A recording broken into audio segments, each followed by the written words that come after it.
7 times. Mason Holt walked through the glass doors of Cross Freight Solutions, with a folder in his hand and his dignity on his shoulder. 7 times the receptionist picked up the phone and dialed upstairs. 7 times the answer came back down, "Thank you, but no." He never argued. He collected his folder, drove home, cooked dinner for his 6-year-old daughter, and slept perfectly well. Then came day 8, and this time, it was not Mason walking through anyone's door. This time, Evelyn Cross stood at his fence, face pale, holding a $12 million contract on the verge of collapse. How does a man rejected 7 times end up holding the key to her survival? Keep listening and find out. It was a Friday afternoon in the kind of neighborhood where people repaired things instead of replacing them. The oak tree on Mason's front lawn had a branch that had been cracked since spring, and he still had not called anyone about it because he kept meaning to fix it himself. He was sitting on the front porch steps with a roll of reflective tape and a small purple backpack, carefully applying safety strips to the straps before Bonnie's first week back at school. His daughter sat beside him with her stuffed rabbit, a gray, lop-eared thing she had named Turnip, for reasons she could no longer remember, pressed against her chest, watching her father work with the focused attention of someone who found competence genuinely interesting. The street was quiet, except for the sound of a distant lawnmower and the occasional metallic ping from the auto shop 2 blocks over. Mason smoothed down the last strip of tape and held the backpack up in the late afternoon light to check the angle.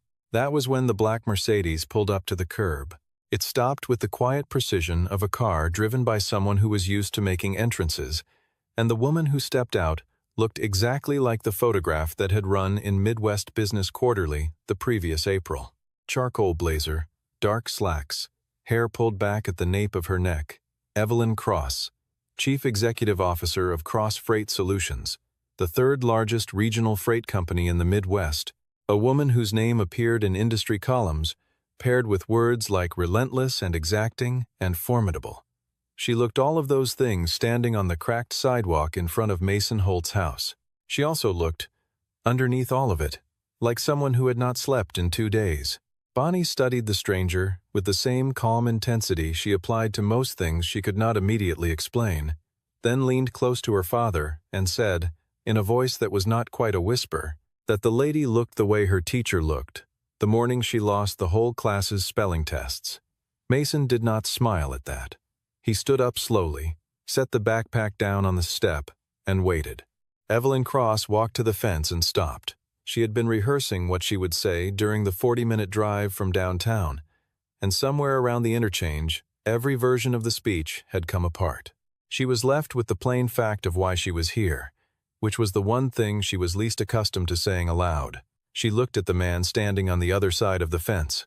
Work shirt, worn boots, a roll of reflective tape dangling from one hand, and understood, with the particular sharpness of a realization arriving too late, that she had never actually looked at him before. Not really. Not once across all 7 of those meetings and letters and phone calls. She said that she needed his fleet. All 11 trucks. Starting Monday.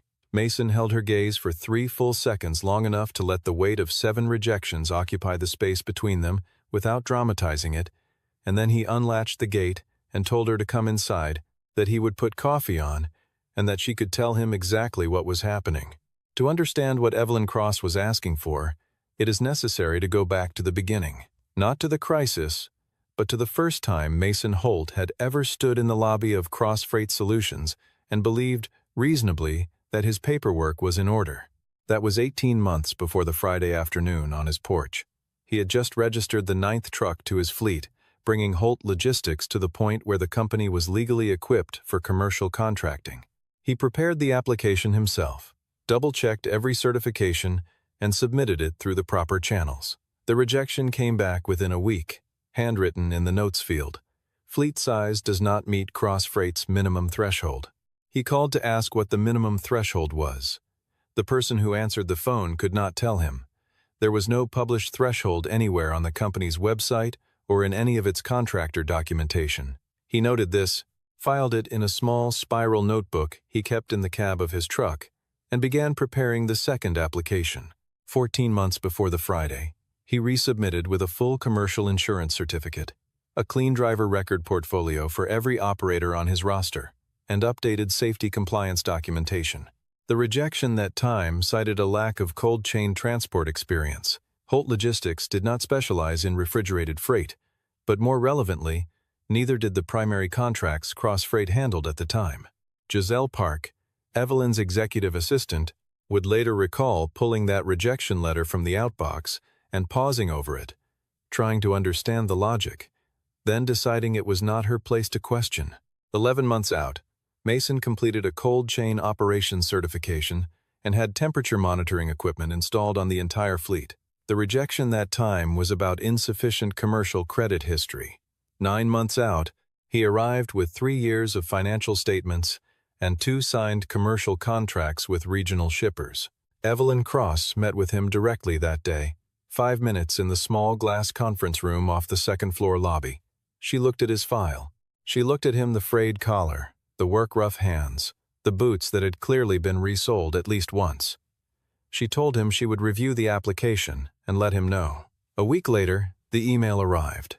After careful consideration, the answer was no, with no reason listed in the body of the message. 6 months before the Friday, Mason submitted again with letters of recommendation from 2 regional freight brokers and a revised operations proposal.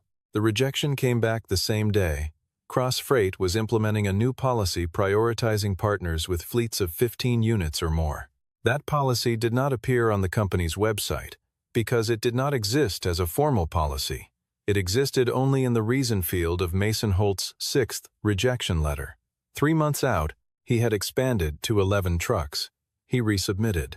Giselle read the file that time before it reached Evelyn's desk, and she brought it upstairs with a sticky note attached to the cover page that said, in her careful block handwriting, that this portfolio was cleaner than most of their current active partners.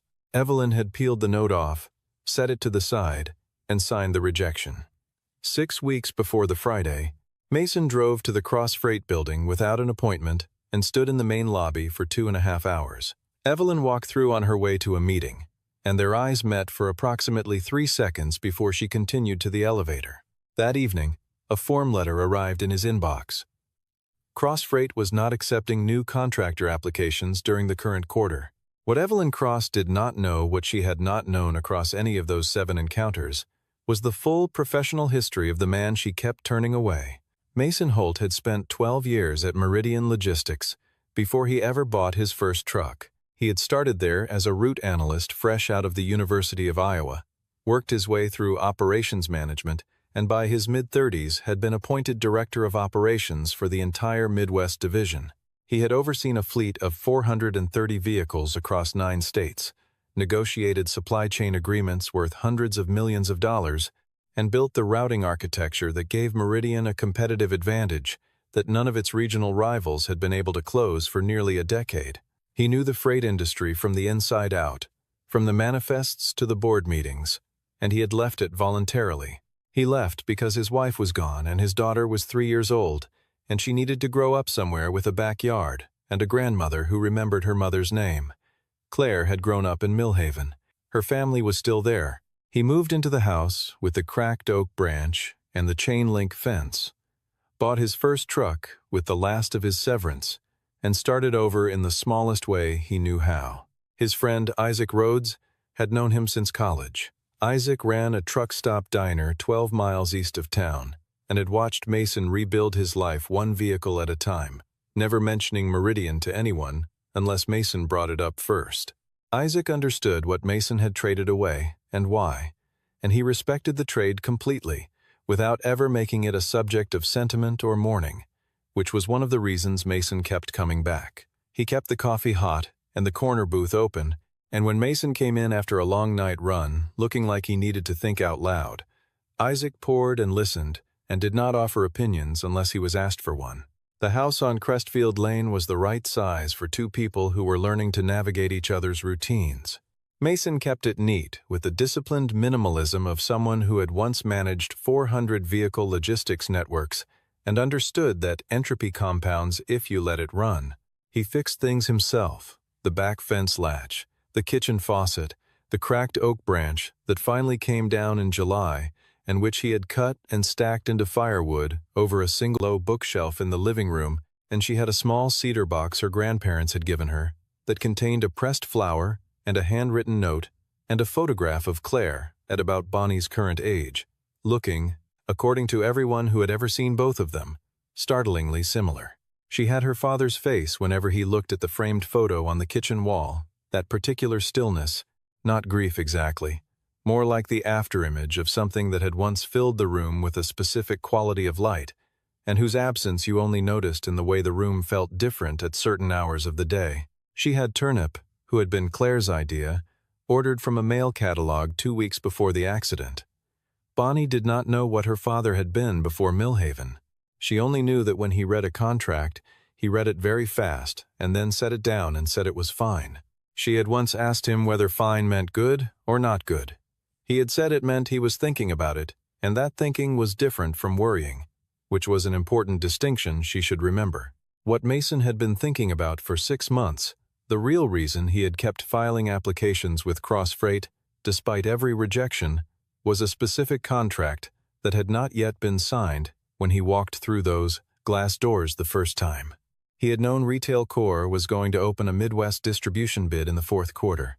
He had written the original supply chain analysis for Retail Core 8 years earlier, when he was still at Meridian, and he knew how their procurement process worked, which companies fit their regional network profile, and why Cross Freight was almost certainly going to win the contract.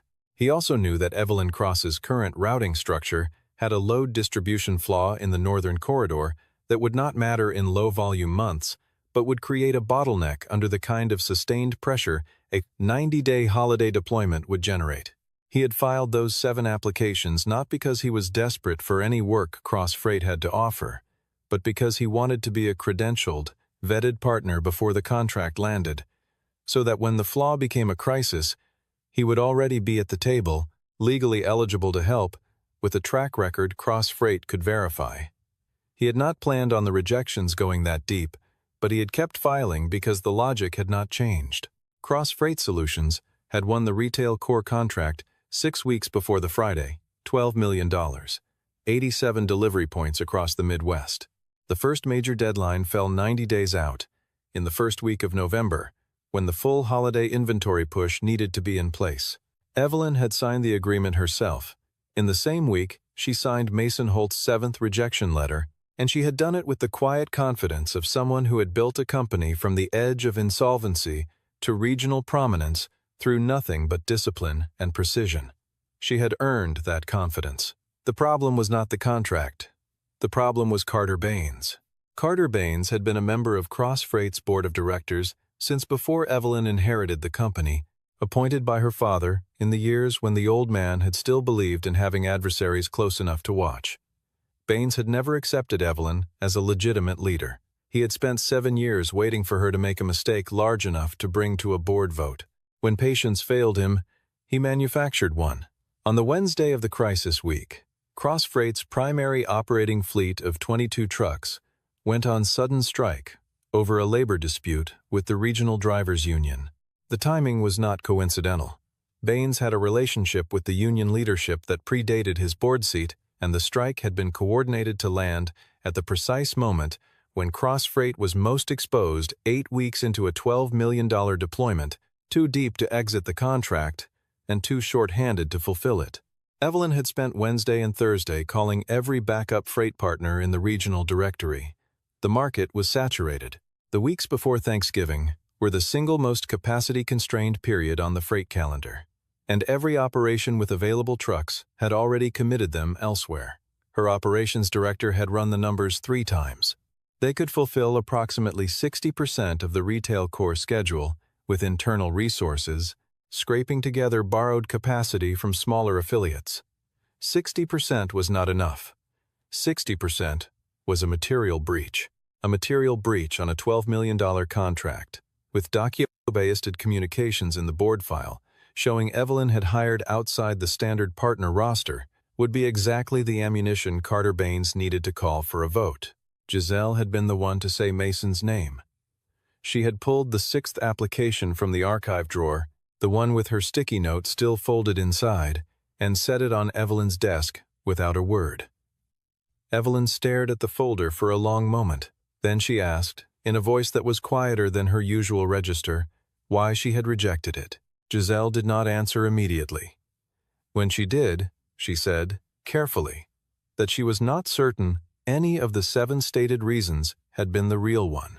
Evelyn sat with that for a while. She replayed the 4th meeting 5 minutes, the small glass conference room, the frayed collar, and the resoled boots, and she recognized, with a clarity that was not comfortable, the exact moment her decision had been made. It had not been made when she read the file. It had been made when she looked at him. She knew what that meant. She had spent her entire professional life fighting the assumption that her competence could be read from her appearance, and she had turned around and done the same thing to a man sitting across a conference table from her, with a spotless operations record and 7 years of experience she had never bothered to ask about. She did not say any of this out loud. She closed the folder, told Giselle to find his address, and went to get her keys. Mason's kitchen was small and orderly in the way that spaces become when a single person manages them with consistent attention. There was a dish rack on the counter with 2 plates and a cereal bowl. A child's drawing held to the refrigerator with a magnet shaped like a state of Iowa and a framed photograph on the wall near the window of a woman with light eyes and Bonnie's exact smile. Evelyn sat at the kitchen table while Mason set 2 mugs down and looked over the summary documents she had brought. He read quickly, not scanning, actually reading, moving through the footnotes and addenda with the focused efficiency of someone who knew exactly what to look for in a freight contract. She noticed this and said nothing. He asked her what percentage of completion she needed to avoid a material breach. She told him 85. He said 11 trucks on a rotating 3-shift schedule could cover 90% of the volume if she gave him autonomous routing authority. She said she wanted cross-freight personnel riding each vehicle for oversight. He said no, the real-time GPS access on his system was more transparent than a supervisor in a passenger seat, and the extra weight on each run would slow the schedule. He was not rude about it. He was simply correct, and they both knew it. She asked him where he had learned logistics. He told her the University of Iowa, industrial engineering and business combined, and 12 years of operational practice. She asked where he had practiced. He looked at her for a moment before answering, not hesitating, just giving the question the weight it deserved. He said Meridian Logistics. The name landed in the room the way large. Significant facts tend to land without drama, but with gravity that reorganized everything around it. Cross Freight Solutions had once applied to become a regional subcontractor for Meridian. That had been 7 years ago, before Evelyn had finished stabilizing the company after her father's death. Meridian had declined the application. The rejection letter had cited Cross Freight's insufficient fleet size. Evelyn remembered that letter. She had read it a dozen times, and every time it had tasted like the specific humiliation of being told you are not yet enough. She asked him what his title had been. He told her, Director of Operations, Midwest Division. She set her mug down on the table. Bonnie looked up from her drawing in the corner, announced that her father used to be a big boss, but that being a big boss meant you were away from home too much, and then went back to her drawing. Mason watched his daughter with an expression that contained neither embarrassment nor apology. Evelyn said she wanted to apologize for the 7 rejections. Mason told her she did not need to. She had been within her rights to decline any application for any reason. What he needed to know, he said, was whether she could commit to a genuine partnership this time, not a crisis transaction, but a functioning professional relationship built on accurate information. He said he would need the night to think about it. She gathered her documents, stood up, and looked around the kitchen one more time before she left. She looked at the photograph on the wall longer than she intended to. Outside, she sat in the car for a full minute with the engine off before she turned the key. Mason called Isaac from the driveway while Bonnie's grandmother sat inside watching television. It was nearly 9 o'clock. Isaac was closing up the diner, wiping down the counter and turning off the grill, and he listened to the whole account without interrupting, setting down the dish towel and leaning against the counter with the particular stillness of someone giving a conversation its full weight. When Mason finished, Isaac asked the obvious question, was he going to sign? Mason sat on the tailgate of his truck and looked at the cracked oak branch against the sky and thought about how to say what he had been carrying for 18 months. He told Isaac the truth, that the retail core contract had been the target all along, that he had recognized the structural flaw in Evelyn's routing plan 6 months before the contract was signed, had known from his history with retail core how the deployment schedule would stress the network, and had been trying to get himself credentialed with CrossFreight so he would be positioned to fill the gap legally, on his own terms, when the pressure came. He had not expected the point of failure to be a coordinated strike, but the underlying logic had held from the beginning, and it was still holding now. Isaac said, "You knew this was coming?" Mason said, "Not this exactly, but something like this." He had spent enough years on the operations side to know that a flawed architecture does not stay theoretical once you put real load on it. Something breaks. The only variable is when and in what form. Isaac stared at the ceiling of the empty diner for a moment.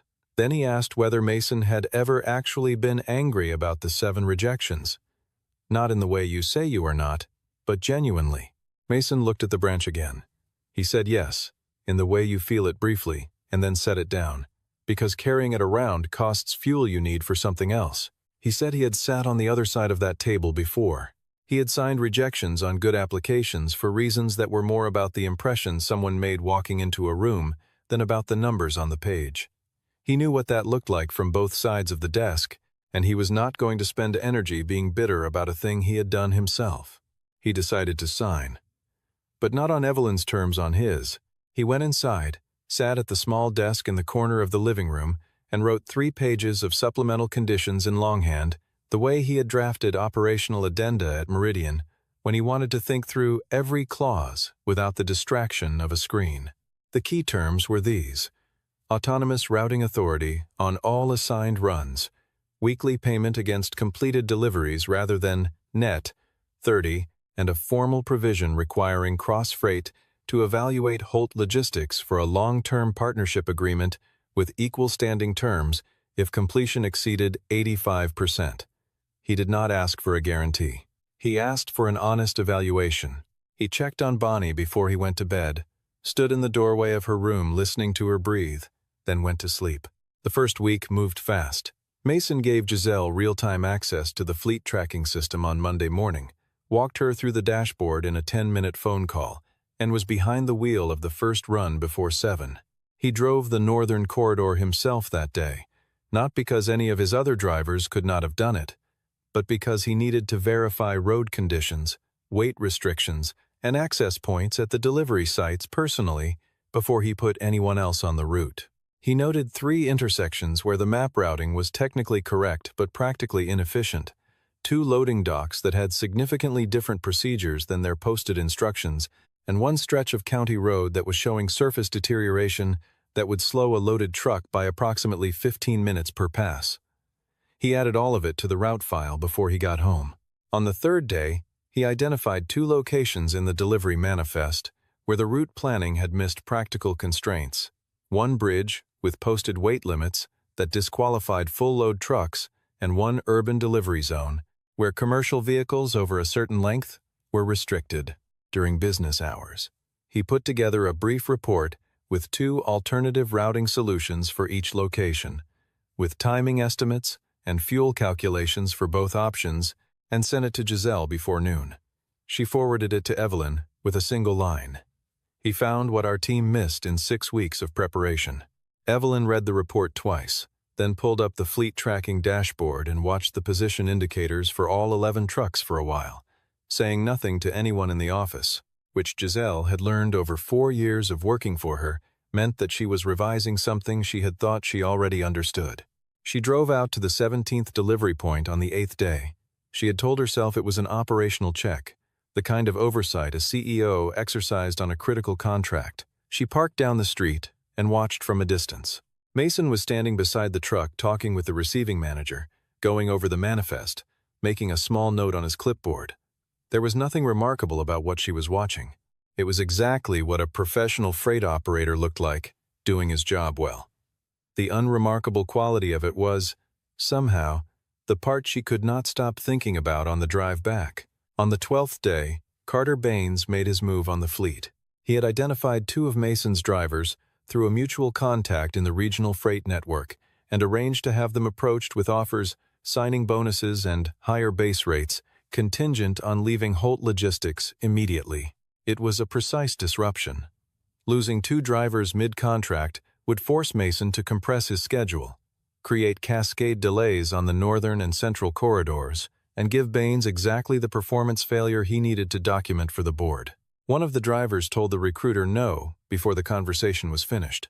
The other brought the offer letter directly to Mason the following morning. Mason read it, thanked the driver, and made 2 phone calls before lunch.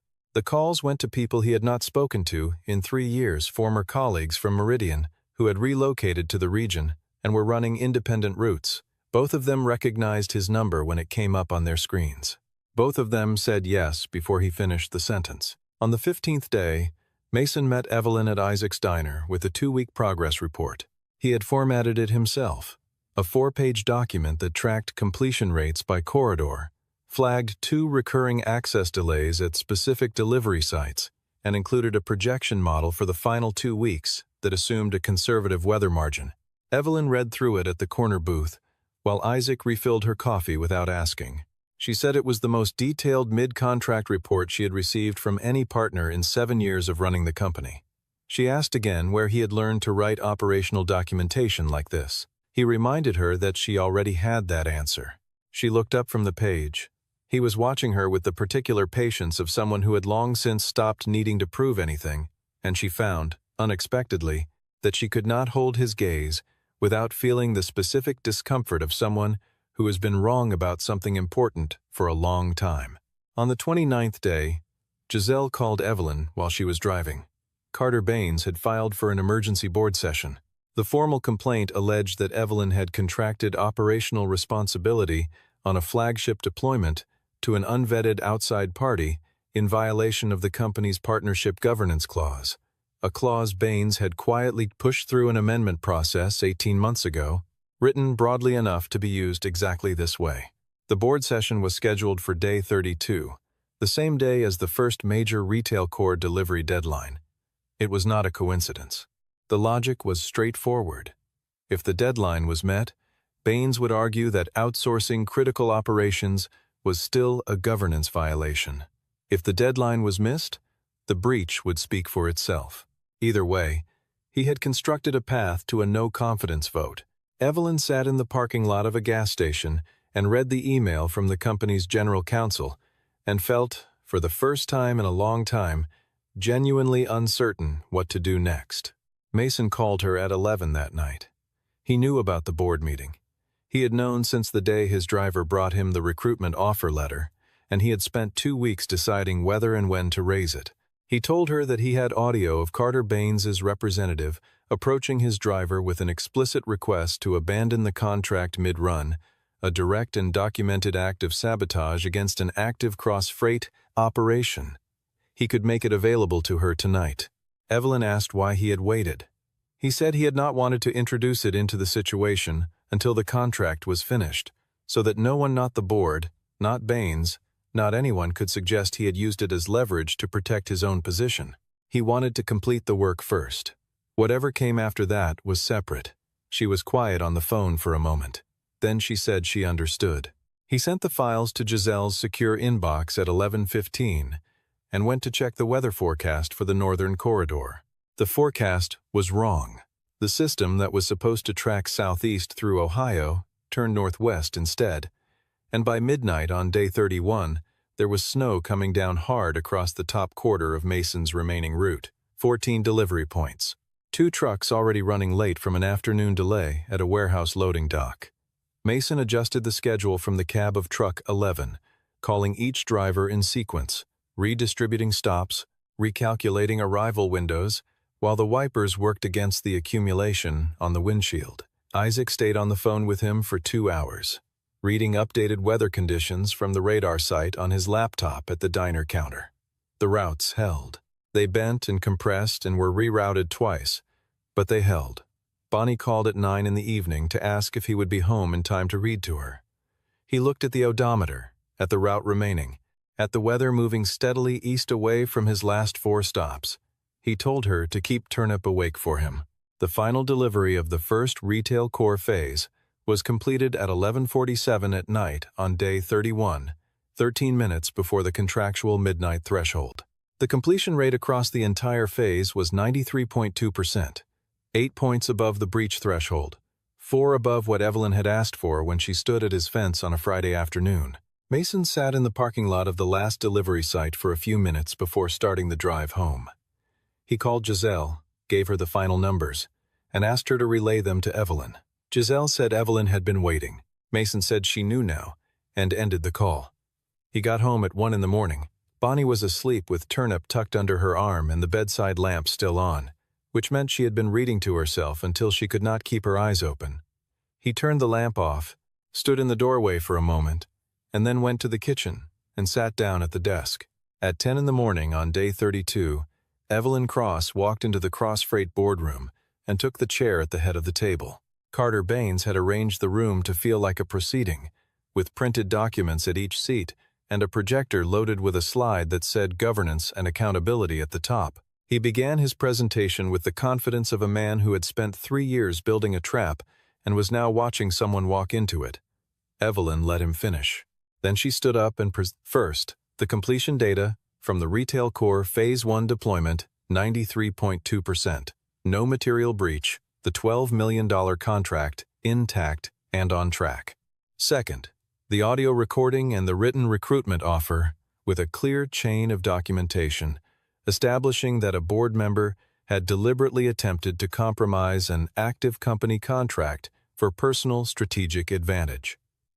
Third, she introduced Mason Holt's full professional biography, not the contractor summary she had kept in a file folder for 18 months, but the real one, the degrees, the 12 years at Meridian, the title, the scope, the fact that Cross Freight had once applied to be a subcontractor in his division and had been declined. She said his name clearly, in a room full of people who had just spent 30 minutes discussing him as a liability, and she said it without apology or caveat. The vote that had been scheduled to remove her from leadership became instead the vote that suspended Carter Baines, pending an internal investigation of his conduct. She won it 7-2. Giselle found her afterward in the hallway outside the boardroom and asked her, quietly, when Mason had sent the recording. Evelyn said the previous night. Giselle said he could have sent it 2 weeks earlier and used it to protect his own contract. Evelyn nodded. Once, slowly. She said she knew. That was why she had used it. She drove to Mason's house that afternoon without calling first. Bonnie was in the front yard, sitting cross-legged on the grass, threading small beads onto a piece of elastic cord with the absolute seriousness of someone engaged in important manufacturing work. Turnip was propped against the fence post as a supervisor. Mason was on the porch with a cup of coffee and the same unhurried stillness he always seemed to carry, not passivity, but the particular calm of someone who had decided long ago what was worth spending energy on and had organized his life accordingly. Evelyn came through the gate and sat down on the steps beside him without preamble. She set a folder on the step between them. He looked at it, then at her. She said it was a long-term partnership proposal with equal standing terms, structured around a 12-month renewable agreement, with first right of refusal on all Midwest deployment contracts above a certain volume threshold. He picked it up and read through it, taking his time. Then he turned to page 3, where his own 3 pages of handwritten conditions, transcribed cleanly into print, had been incorporated into the document. He looked up. She said she had found the original version in Giselle's archive. He said she had found most of it. He had written the first draft 18 months ago. She looked at him for a moment in the way people look at someone when they are recalculating the entire timeline of a shared history. Then, for the first time since he had ever seen her face on anything, the magazine cover, the conference room doorway, the fence in front of his house, she smiled. Not the composed, professional expression he had seen her deploy in every other context. Something smaller and more honest.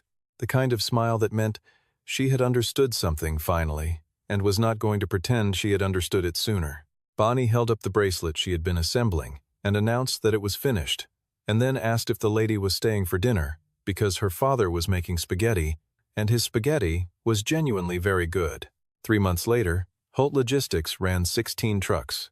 The fleet had grown not because Mason rushed the expansion, but because two of the drivers he had brought on during the retail core crunch asked to stay on permanently, and he had hired two more to cover the volume that came with the cross-freight partnership agreement. He still drove one shift himself every week. Not because it was necessary, it had not been strictly necessary since the third truck, but because he believed, with the consistency of someone who had learned it expensively, that a person who manages a system needs to know what the system actually feels like from the inside. He knew the roads. He knew where the weight restrictions were, and where the pavement buckled in the cold, and where the delivery docks ran slow on Tuesdays. That knowledge lived in his hands as much as in his files, and he was not interested in trading it away for the cleaner schedule of someone who only looked at dashboards. Evelyn restructured the cross-freight board in January, following the conclusion of the investigation into Carter Baines's conduct. Among the additions to the company's strategic advisory panel was Mason Holt. She had not asked him to join as a favor or as an extension of their partnership contract. She had asked because he was the only person whose counsel she trusted to arrive without an agenda she could not verify. He had a habit of telling her things she did not want to hear, presented plainly and without softening, and she had come to recognize that quality as the rarest thing in the room at any meeting she had ever chaired. On the first Monday in February, Bonnie went to school with a beaded bracelet on her wrist, blue and green and yellow. Assembled on the afternoon, Evelyn came to the house with the long-term contract folder. Bonnie told her best friend at recess that a friend of her dad's had helped her make it, and her friend asked what the lady's name was, and Bonnie said Evelyn, and her friend asked what Evelyn did, and Bonnie said she was not exactly sure, something with trucks, like her dad. There are things that do not appear in any application, no matter how carefully assembled. They do not show up in certification records or credit reports or fleet size metrics, or the kind of first impression a pair of resold boots makes in a glass-walled conference room. They exist in the way a person responds when a plan breaks down at midnight in a snowstorm, in the number of times they are willing to return to a closed door because the logic is sound and the work is worth doing. Evelyn Cross had spent 18 months looking at the surface of something without seeing what it was. Mason Holt had known what it was from the beginning and simply waited for her to look more carefully. In the end, she did. It cost her 7 refusals and 1 genuine crisis to get there, but she got there, and the man she had turned away every time was still at the table because he had never left it. He had just been driving the long way around, delivering on time, and keeping the lane clear for when she was ready to pull in.